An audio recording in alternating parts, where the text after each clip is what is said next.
त्रिपुरा की indigenous tribe को ST schedule tribe क्यों बनाया गया, मैं आपको सिंपल पॉइंट में समझ जाता हूँ। त्रिपुरा को एसटी यानी शेड्यूल ट्राइब क्यों बनाया गया। एक number point, indigenous status. Tripura लोग त्रिपुरा के असली इंडिजिनस लोग हैं जो इस जमीन पर प्राचीन समय में रहती आया है। इनकी अपनी भाषा यानी कोकब्रोक, परंपरा और संस्कृति है जो अलग है।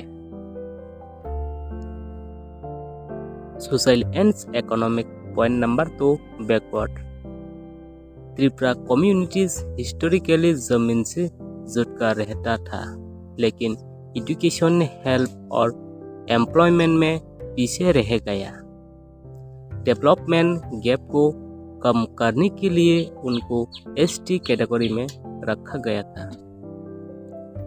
3 number point, constitutional protection. Bharat का कॉन्स्टिट्यूशन आर्टिकल 342 ट्राइबल कम्युनिटीज को एसटी डिक्लेयर करती है ताकि उनको रिजर्वेशन, एजुकेशन, जॉब, पॉलिटिक्स और स्पेशल स्कीम मिल सके।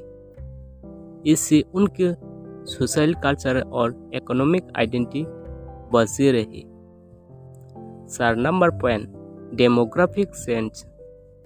त्रिपुरा में 1947 के बाद बांग्लादेश यानी एस पाकिस्तान से बहुत इमिग्रेंट हुआ है, जिससे त्रिपुरा सा पॉपुलेशन माइनॉरिटी में आ गया। एसटी स्टेटस देना एक तरह से उनकी राइट और आइडेंटिटी को प्रोटेक्ट करने का स्टेप था। Point number 5, cultural and land right. ST status के साथ उनको स्पेशल लैंड राइट मिले, जिससे उनकी जमीन आउटसाइडर के हाथ न जाए। Tripura tribal areas autonomous district council यानी TTAADC भी इसी प्रोटेक्शन का एक एग्जाम्पल है। मतलब त्रिपुरा को एसटी बनाया गया ताकि उनकी असली आइडेंटिटी, संस्कृति, जमीन और राइट को सुरक्षा मिले और डेवलपमेंट पीछे न रह जाए।